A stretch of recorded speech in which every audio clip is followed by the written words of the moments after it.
yes, you don't have that competitive advantage that will get you into the NBA, but you could master basketball at any height.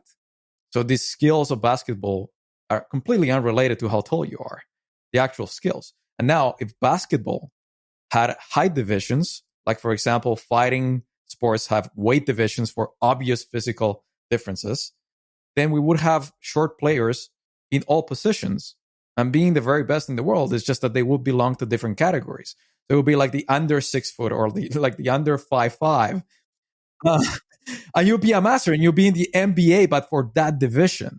So it just happened that we made up basketball and it's imperfect. And every sport that we create is imperfect. And it gives advantages to certain people that have certain physical attributes. Now, on the mental side of it, yes, some people have the equivalent of what height is for basketball. And we can't deny that. And that brings them to be the very best if they also put in the hard work. But mastery itself doesn't mean you're the very best in the world. It means you've mastered a skill. And that's within anyone's realm. I'm Srini Rao, and this is the Unmistakable Creative Podcast, where you get a window into the stories and insights of the most innovative and creative minds who've started movements, built thriving businesses, written best-selling books, and created insanely interesting art. For more, check out our 500-episode archive at unmistakablecreative.com. Nick, welcome to the Unmistakable Creative. Thanks so much for taking the time to join us. Srini, thank you so much for having me. Yeah, it is my pleasure to have you here. So I found out about your work and your book by way of your publicist, all of which we will get into. But before we get into that, I want to start by asking you, where in the world were you born and raised, and what impact did that end up having on the choices that you've made with your life and your career? Yeah, so I was born in Medellin, Colombia, and I lived a big chunk of my life there. I think what made the most difference is that I went through this middle school and high school that was very different from anything else. So it's not something particular about Colombia. It was just a particular high school. And we didn't have any teachers. The whole school was based on the ideas of Socrates. So the Hellenic method, thinking that we need to draw out knowledge through questions instead of imposing it. So we didn't have teachers. We had tutors. There were no classes, no lectures. We had to study on our own. And one of the great things about that place is that we needed to take exam for every subject we studied. And the exam had to be passed with 90% or more. So it was based on excellence. And if you fail an exam, the whole point was like, look, you just didn't master the subject. So go back to it and restudy. And then you'll take the exam again. Mm-hmm. So I think that having that kind of education, it instilled in me this passion for knowledge and for learning things. Like I'm not afraid of picking up a book on any subject and just starting to learn. And it was because learning was never a drag. I mean, that's cool. Since you're learning on your own, it becomes a process of discovery instead of just something that is imposed on you. So that's what sparked my passion for knowledge and gave me the discipline to go after any subject that I wanted to study. Yeah. One thing I wonder about is in schooling environment like that, how do they structure a curriculum and how do they build structure around what you actually need to learn? So I think it was pretty similar to other schools where you will have, let's say, 7th grade math, and then 7th grade math has maybe 13 different subjects that you need to cover. So that was the same idea. And you had study guides for every one of those subjects, and you had to take an exam for each one of them. And then you would only be studying about 3 subjects at a time. So you could be studying math, history, and geography. And until you finish one of those for the entire year, you couldn't move on to something else, because one of the beliefs was, well, you go into physics and then to chemistry and then to math and then to geography. And at the end of the day, you can't remember anything. So it was kind of more focused, and you need to work on 3 different subjects at a time or 2 different areas of knowledge at a time. But we would cover everything that any other normal school would have. Yeah. So how does the structure and sort of curriculum and format of education, similar to the one that you had, differ from normal education in Colombia? And is that any different from the way that we educate people here in the United States? No, I think the regular schooling system in Colombia is the same as in the States. So it's just the regular classes and the regular curriculums. It's all pretty much the same. This school was just something particular, and I just ended up there by chance. because I missed the calendar school as I'm moving from a different city. And this was the only school that would take anyone at any time because you're going at your own pace. So technically you could finish a grade in 6 months, which I did for some of them, or it could take you 18 months to finish one grade. It was really up to you.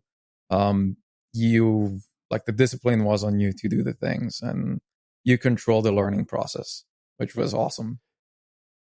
So what I wonder is, in my mind, I wonder if that's effective for everybody because, you go to school here in the United States, and of course you have straight A students who are just overachievers and driven, and sometimes that's due to parental influence if you're an Indian kid like me, sometimes just innate.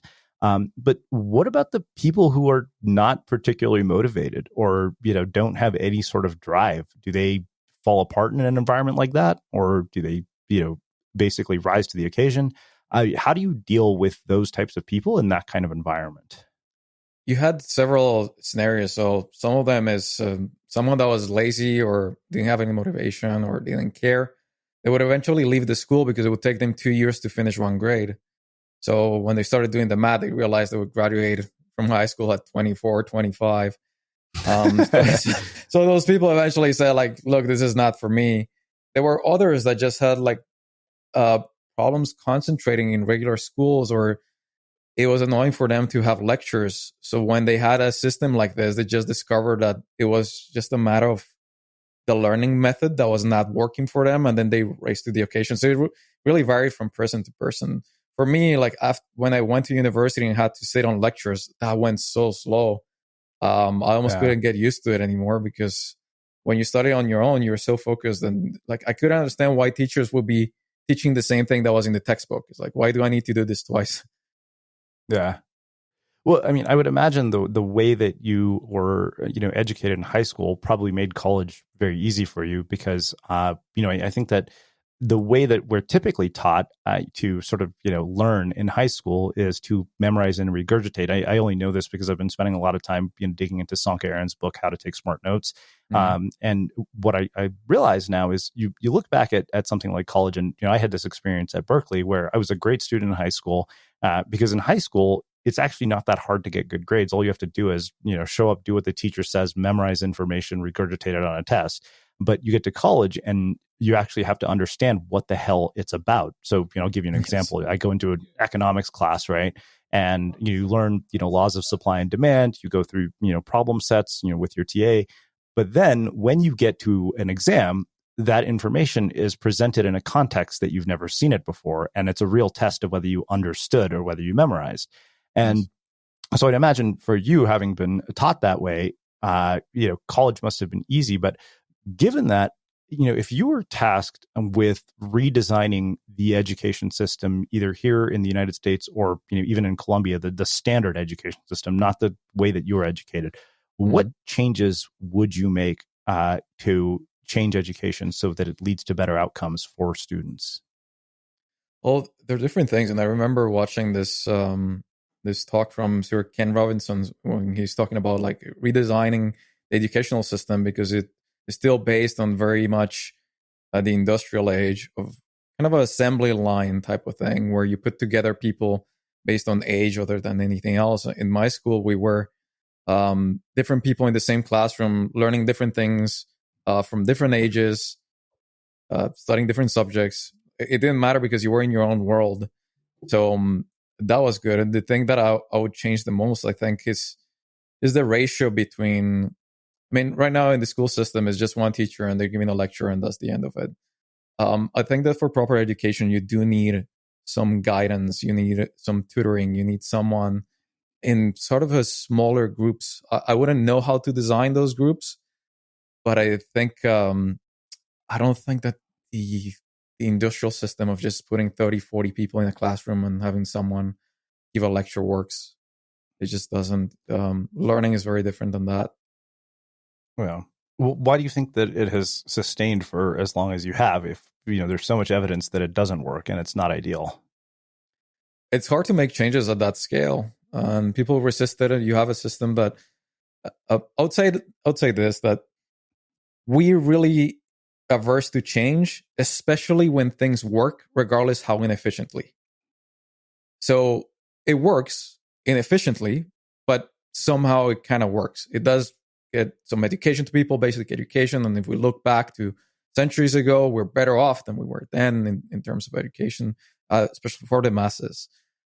So the fact that it somehow is not entirely broken, that's what makes it harder for someone to say this needs to be completely rethought of. So I think that's what's holding it back. That to a degree, it does serve us. So one thing I wonder about is cultural narratives around education. So in India, the cultural narrative around education is this is the ticket to everything. This is your key to success. This is your key to a good life. You go become a doctor, lawyer, engineer, and you won't ever have to worry about having a good life. That's basically what I jokingly call the Indian parent motivational speech. Right. And I wonder, what is the cultural narrative overall about education in a country like Colombia? Like, what are the things that you were taught, and what is the general public taught about the value of education in a country like Colombia? It was the same. So the idea is you had to go to school, you had to then go to college, and then get a specialization or a master's, and then maybe you'll get a job. So the difference with Colombia is that the unemployment was so high that you would sit in a cab, and the person driving the cab would be a surgeon. And it just happened that there wasn't any more work. So you would try to push it even more on your education side to hope for an entry-level job, having master's degrees or PhDs. So everyone thought that was the only way. I think only now that you have this gig economy and more entrepreneurship and the idea of building your own enterprise, that things are changing. But when I was in college and when I was in high school, that was the idea. It's like you go to school, you get good grades, you go to college, same thing, and then hopefully you get a job. But it wasn't a certain thing. It wasn't like in the States back in the 50s or so when you were kind of guaranteed a job after college. Yeah. So I know this from having lived in Brazil for 6 months and having a couple of friends who happen to be from Colombia. The gap between the rich and the poor in countries in South America is significant. It's not even like it is here, because I remember in Brazil, when somebody was considered rich, their parents basically owned a percentage of the country. It was like my, parents export coffee, and that's the exporting coffee is the side hustle, for a rich person in Brazil or Colombia. And then they have some other business that makes, millions. And of course it's like, wait a minute, you guys export like 3/4 of the world's coffee. That's not a side hustle.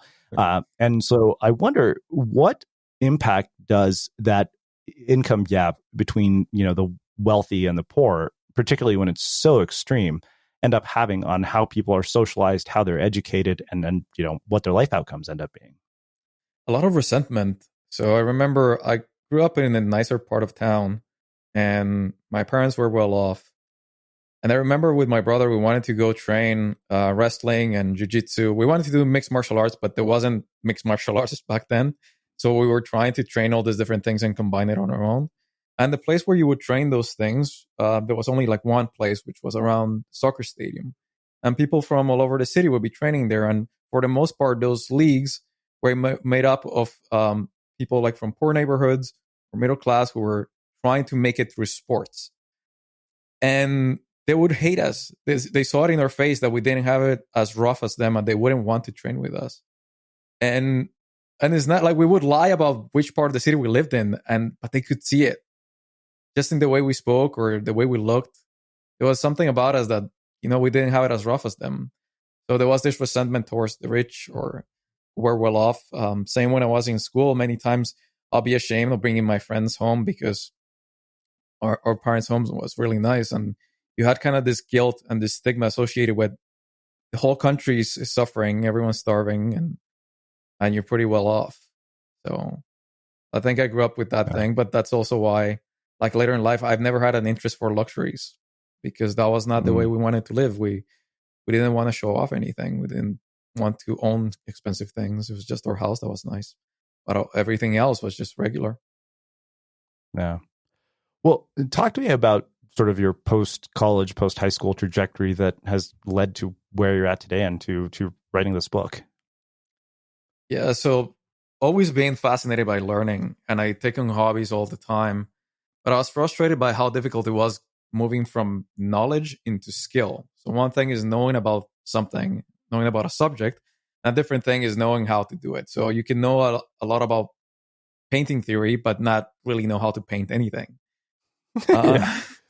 So that was kind of the itch that began. Is like, I want to learn all these things, but it's so frustrating because it takes so long. And I started researching different books on learning and how we learn, how to learn. And my idea was to try to find a book that I eventually wrote, because I couldn't find it that way. So the story goes, I started researching on learning science, how we learn, how to learn. And I wanted to put together a manual for the rest of my life. Something that I could get back to all the time is like, oh, I'm learning to play a new instrument, or I'm learning this other thing. Let's go back to my manual and see what are the steps and how I should approach this. And after a couple of years of research, I figured, you know what, if I'm going to do all this work, I might as well solve this problem for other people and turn it into a book. But had I known the amount of work that was ahead of me putting together a book, I don't know if I would have done it. Yeah. It's something else.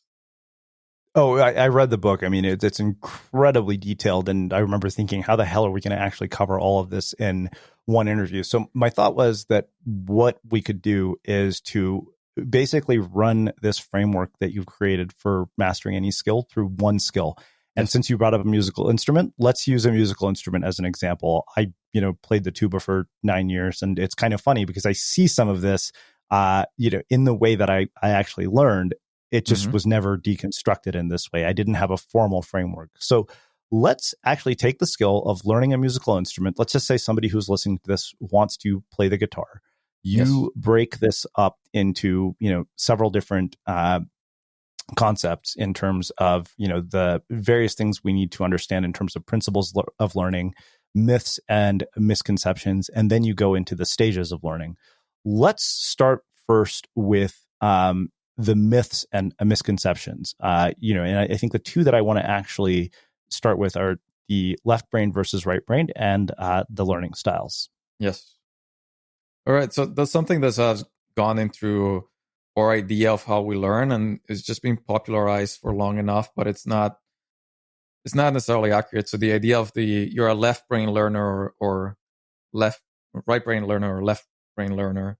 So we use both sides of the brain for almost everything. I mean, yes, one side specializes in one thing, but pretty much when we're learning, we're using the entire brain. So what I criticize there in those myths is the sales pitch of like, look, you need to know what's your dominant hemisphere and then use that in your learning. Like, no, there are other things that are way more important in the way we learn and how effectively we are as learners than that. So it's been proven on psychological research that it's just not really accurate that we learn from one side of the brain or the other. We use all of our brain for almost everything. So then we bring up learning styles, right? I think that we have this idea that, some people learn better, auditorily, some people learn better visually. But I think that you also deconstruct that as a myth. Why do we have this myth to begin with? Well, it began as some teachers, because all of this comes from experience in classroom and not from rigorous research. So at one point, some people in the educational realm began to develop this concepts of like, oh, I think some of my students learn this way and some others learn that way. And then it became very popular. So the VARC system, so like, yes, visual, auditory, kinesthetic. But when they run research, something more organized to try to either prove or disprove those theories, like most of the studies show that wasn't the case. I mean, we do have preferences in the way we learn, but it doesn't mean that our preferences are the most effective method for us. So there are other things such as previous knowledge or interest in the subject that play a more significant role than our learning style. So yes, some people like to listen to audiobooks, other people like to read, but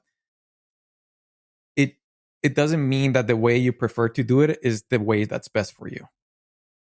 So for the most part, we're all visual, and we process visuals way more than auditory or kinesthetic.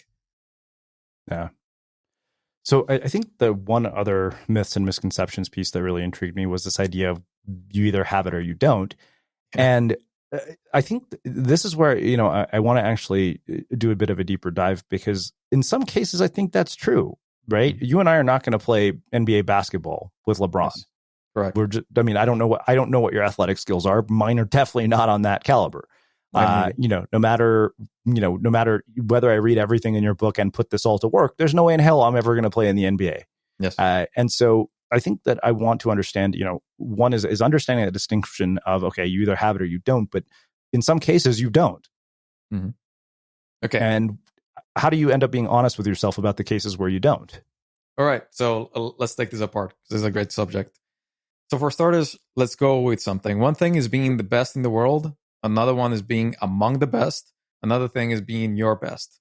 So to be the very best in the world, let's say the very best swimmer that ever lived, you need a combination of genetics and coaching and having been born in the right place at the right time and all these other things. And you also need a lot of hard work. So you need a lot of things going on for you to be the very best in the world. Now, to be among the best, that's one level down.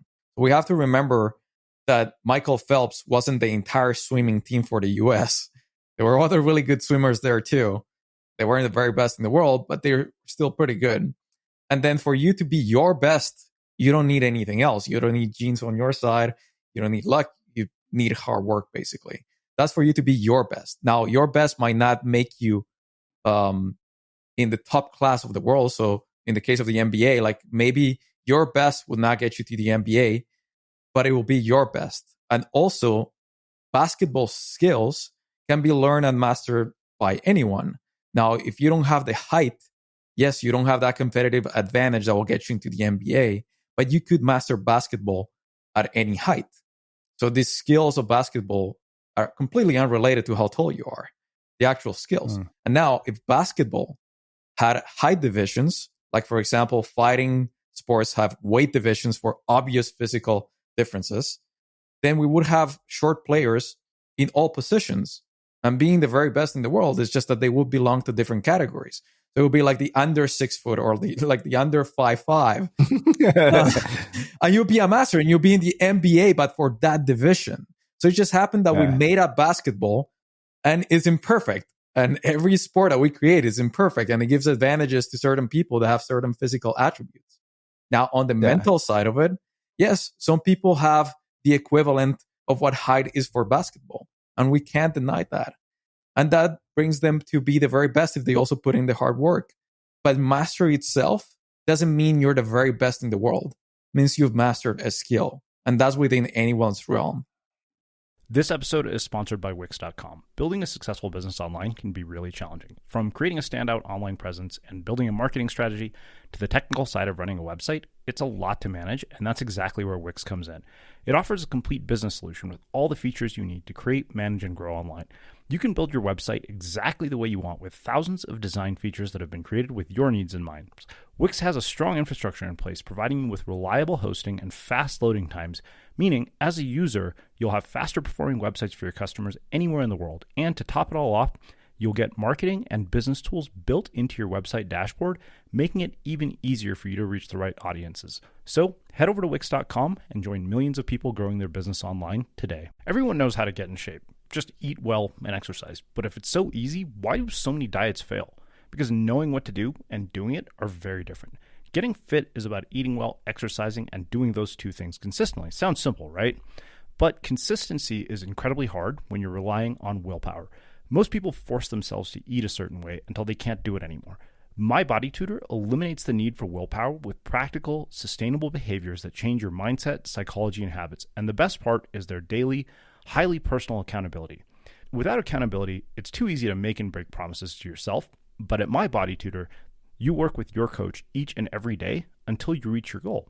Try them for a month to see how effective daily accountability is. And you'll be protected by their 30-day, 100% money-back guarantee.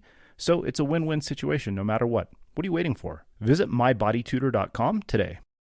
Yeah, absolutely. Well, let's actually get into, this learning framework. Like I said, I think it would be incredibly difficult to deconstruct the entire thing from, start to finish. But you kind of, break this down into sort of explore, understand, memorize, practice, bridge, performance feedback, and then, getting into sort of overcoming challenges and mastery. And I realized trying to cover all of this in one interview would be damn near impossible because of how deep this rabbit hole goes. But let's just take like I said, the skill of a musical instrument and deconstruct it through your framework. So if you, for example, were going to learn how to play the guitar, or somebody listening to this wanted to learn how to play the guitar, had never picked up the instrument in their life, how would they begin, and how would they get to the point where they have some level of proficiency with it? Sure. So the first step that I lay out in the book is explore. And this is the idea of looking behind the glamour of the finished product, the performance. So maybe you saw your favorite musician in a concert, your favorite guitar player, and you thought, well, I want to learn how to play guitar. Well, you have to remember that you're looking at the performance, which is a very small part of what it involves in playing guitar. There's thousands of hours of practice, mostly solitary practice, repeating scales and going through chord progressions and things like that. So the first step is kind of looking behind that curtain and see what it really entails to learn to play the guitar. Because if you do want to play guitar, you also want to learn how to play guitar, want to practice the guitar, which is sometimes not as fun. I play guitar, and it was tough to sit down every day and go through your scales and go through your exercises. And sometimes you think, or you would wish that it would be just playing on stage, and that's not how it is. So another example, just before we move on to the next step, is many people that want to take on writing, and they imagine going into a cabin in the mountains and just having the words flow through them into the paper. They're like, no, man. Okay. You got to look a little bit into it before you commit that this is what you want to do, because the art of writing is actually rewriting and editing. And it feels like you're solving a puzzle that's fighting you. So we need to see behind that curtain and realize what really entails to then make the decision, is this really what I want to pursue? Do I really enjoy how this is practiced, how it's done, the day-to-day activity behind this skill? So that's the first thing. Now, let's go. Imagine that you're going to learn how to play a song. And we'll go through the model and we'll go quickly through it. So let's say you're going to learn how to play a song, and your teacher is saying, look, here are the chords. So you're going from A to D to C. Okay, so the first thing is understanding what you're going to be doing. You're going A to D to C. Like, all right, so those are the chords I'm going to do. Now you have to memorize that part, because understanding is not the same as memorizing. That's why we can read a book, understand everything that it says, and then don't remember what the lessons a couple of days later. Understanding is about making sense of information, but it's not internalizing it. So for you to make use of information, then you have to internalize it by memorizing what you need to do. It's like, okay, so the chord progression is going to be A, D, C. Perfect. Now you sit down and you start practicing those changes. So you're going from one chord to the next and then back, and you can take it one piece at a time. And that's the practice side of it, where you're working each piece of this song, for example, or a scale, until you feel you kind of have it mostly down. Now, going from practice to performance is too big of a step. Like going from maybe practicing those chords and those changes to then playing the song live, that's way too much of a jump. So we need an extra step in between, which is called bridging. And this is a sort of simulation. So what you could do is, once you practice the song enough and you kind of have it down, then you can play alongside the actual song. So you can play on the song and you start playing it on top of it, kind of pretending like you're performing. So this is a way to prepare you for the real thing. And then the last step is perform. That's when you get to play the song for your own enjoyment and for other people watching, or any other scenario. So in performance, you're not really learning. You're just executing what you learn how to do through the understanding, memorizing, practice, bridging. So that's kind of the process in a nutshell. And then you apply that to every single thing you're doing. You first understand what you need to do. Then you start memorizing those pieces as you take them into practice. Then you practice. Once you kind of have it down, you start simulating or bridging this idea of like, how would this be used in performance? And then finally you execute. So when you think about it, going a little bit back, if you were doing, I put it in the book, an example of a jiu-jitsu move. So first you learn what are the moves you need to do, then you memorize them, then you practice them, then you practice with a partner, which would be the bridging or simulation, and finally you go on a fight. So that's kind of how the learning process goes for everything you want to learn. Yeah. Well, so within each one of these phases, you also basically offered strategies and principles for each one, right? Yes. And couple of the things that I want to do is first go into, principles of memory, where you make this distinction between a couple of different types of memory. Like you talk about the difference between declarative and procedural memory, recognition versus recall, and then these ideas of association, chunking, emotion, attention, repetition, domain specific memory, and content versus location. Can you summarize that for us? Which I realize I'm asking you to summarize, 60 pages in, a soundbite. So let's focus on two things. One is the recognition versus recall.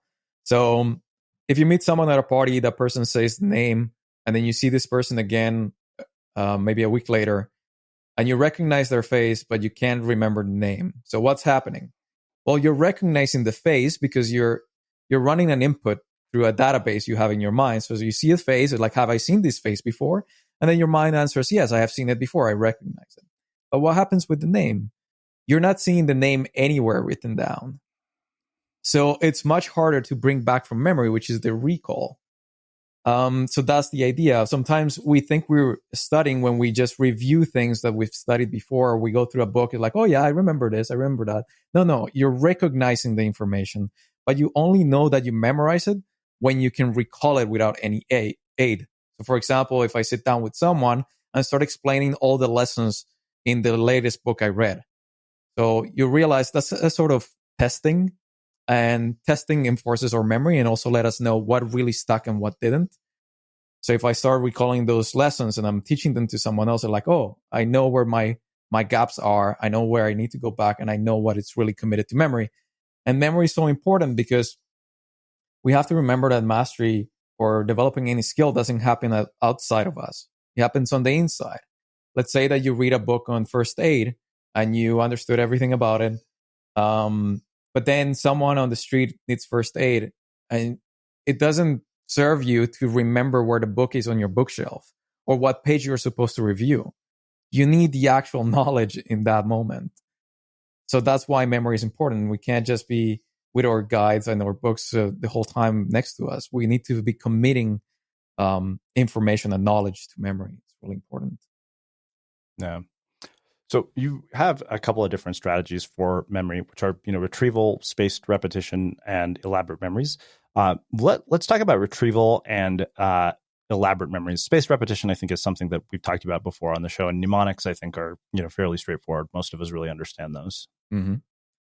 Yes. So practice retrieval is what I was explaining, is a way of testing your knowledge. So this could be teaching to someone else. That's a form of practice recalling. Or you sitting down on your own and trying to remember the lessons of something you studied. Another way to do it, let's say for people who love reading, you can write questions next to a page. Let's say if you're reading the biography from Napoleon, just to say anything. And then you write down, like, when was the Battle of Waterloo? So then you go through the book and you see these questions. It's like, oh, okay, do I remember this information or do I not? So it's a very personalized way of testing. So we know that that's the best strategy to memorize, is testing your knowledge, because in the testing, you're putting effort to remember, which strengthens the memory. And even if you get it wrong, by the time you get the answer wrong and then you read the right one, then you remember what it is. And now it's going to be stuck in your mind. Like, for example, one of the few things that I learned that I remember from college is one question I got wrong in an exam. So I couldn't remember it. I failed that question, and then when I got the exam back, it never went away. Like, it's one of the only things that I remember from college. That's how strong it is. So that's why it's so valuable to do testing. It shows where the gaps are. It forces you to recall. That force you put behind it, that effort you put, strengthens the memory that did stick. And the ones that didn't stick, once you go back and do learn the part that you got wrong, it's going to have a stronger encoding in your mind. Yeah. Now, let's talk about practice. You make this very clear distinction between practice and repetition. And, it's funny because I know this as a writer, right? Anybody can write 1,000 words a day of just complete crap. And I know because I do that every day, but that's not where the real work happens. It's like you said, in editing and rewriting and thinking about the things that I've written. And so you make this distinction between practice versus repetition. Can you explain that and, tell us why people confuse the two? Sure. So let's use the playing guitar example. let's say that you already know how to play a song, and then you are committing 1 hour practice a day to playing guitar.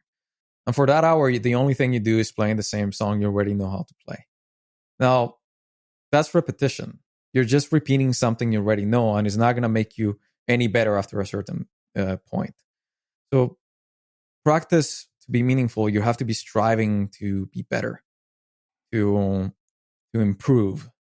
So let's say if you're playing a solo, you'll be putting the metronome at a faster speed to push your limits so you can play much faster. Now that's practice. It's forcing you to step out of your comfort zone to grow, which is very different from repetition, which is doing the same thing over and over. So for many people that take on a sport, like a weekend sport, and go hit golf balls all day, if you're not trying to improve, you're just repeating what you're doing. And in fact, you're solidifying a lot of the mistakes. So practice involves that you're kind of breaking that comfort zone you have and trying to improve little pieces, in this case of your swing, instead of just hitting balls without any conscious effort. So that's why it's so different. Someone could be hitting those balls for years at a time and not get any better. Just like the way we've been driving for years and we don't drive any better than at a certain point when we stop trying to learn. At some point, we just said, like, this is good enough. And we've just been repeating what we know. So it's the same thing with any other skill. Well, I think that makes a perfect segue to talking about the role of feedback in getting better at something. And I think that, you make two distinctions, which I think are really important here. One is, feedback based on process versus outcome, and the importance of taking feedback seriously, but not personally. And I think the first is what I want to do. The serious, not personal. I think that's a huge issue for a lot of creative people. Mm-hmm. Yes, 100%. So let's say you write another book, and to you is your best book, is the best prose you've ever wrote. It's well organized. Everything's great about it, but then the public doesn't like it. So one thing is the process, the quality of the process, and another thing is the quality of the outcome. So not because it's not the most popular work you do, it means that you did wrong. It's like you made your best work. It's just that it didn't have the same popularity as the other ones, but that's beyond your control. And the way this affects us in sports is, let's say a hockey team played the best hockey they've ever played, but they lost. Something happened. It could be something out of luck. But then if they lose and then they take that loss as saying, hey, we need to redesign the way we're playing because we lost. And that's all that matters. Like, no, you played the best hockey you've ever played. You're doing it right. You just happen to have lost. But that doesn't mean you have to rework everything. You've been doing great. And also sometimes losing means you're pushing your limits. So if I'm into tennis and I'm playing the best tennis ever, but then I'm playing much better players, I'm going to be losing. So that's outcome feedback. But the fact that I lost doesn't mean that I'm not getting better. It's just, I need to separate the two. The way I played and then the outcome of the match. They're different. And we need to look at both of them to get the full picture. Mm-hmm. Yeah. So naturally, I think the thing that follows from that is if you do anything for a long enough period, you're eventually going to hit challenges. And you talked about setbacks. I think that, we've had a lot of discussions on this show about overcoming setbacks. I think the thing that struck me most was hitting plateaus. Mm-hmm. How do you actually make use of that time when you hit a plateau, and how do you get past it? Right. So I thought that there are different kinds of plateaus. One of them is the let's call it the I'm not trying hard enough anymore plateau. So sometimes we plateau because we're not pushing ourselves anymore. And this happens a lot in, let's say, bodybuilding, which I'm a fan of too. So I train every day, and sometimes I'll go weeks without adding more weight. And I could say that's a plateau but I'm not forcing myself. I know I'm not giving it my all. So it's not really a plateau in the sense that your skills got stuck. It's just that you're not trying hard enough anymore, and that's why you're not improving. You got comfortable. You got complacent. So that's one type of plateau. Another type of plateau that I talk about is the tools plateau.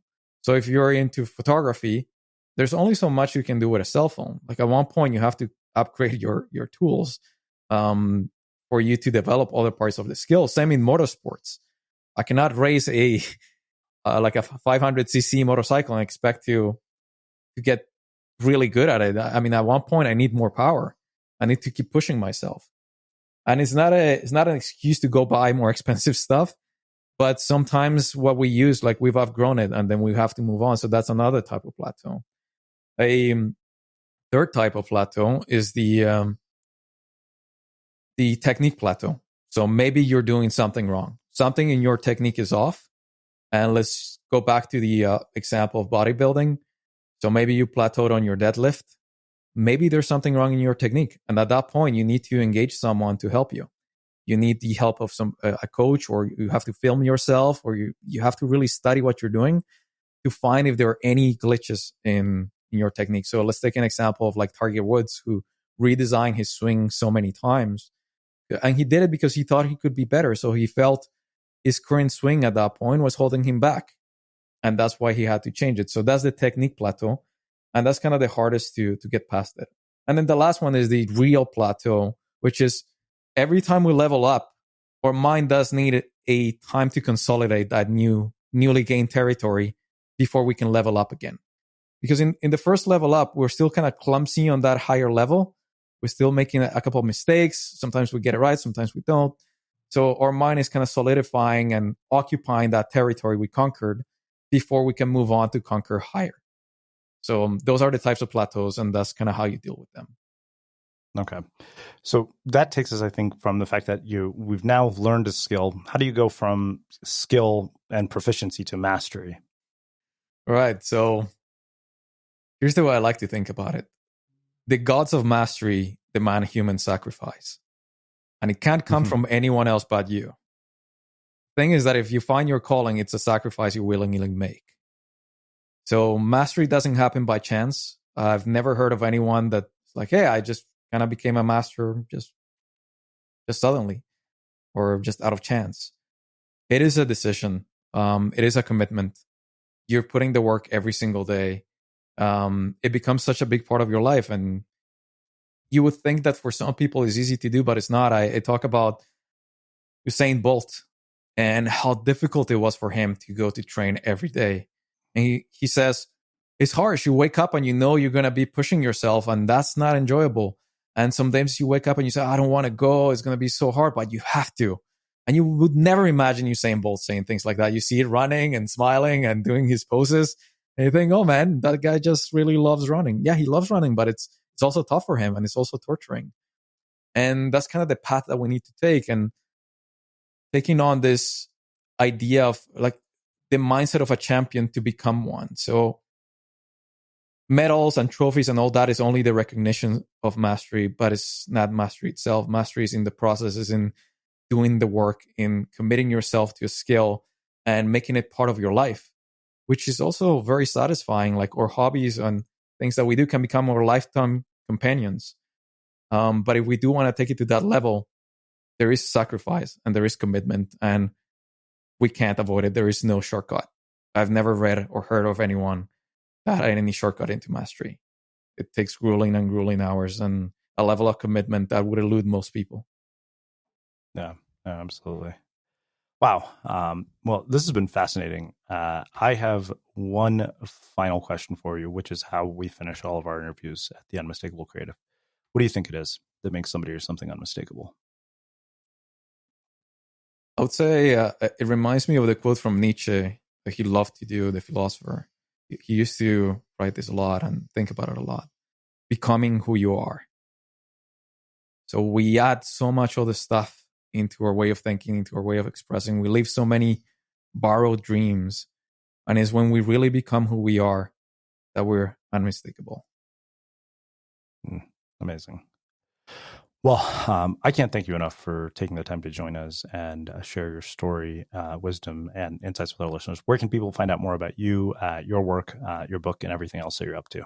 Well, the book is called Learn, Improve, Master, and you can find it anywhere books are sold. I guess Amazon will be the easiest place.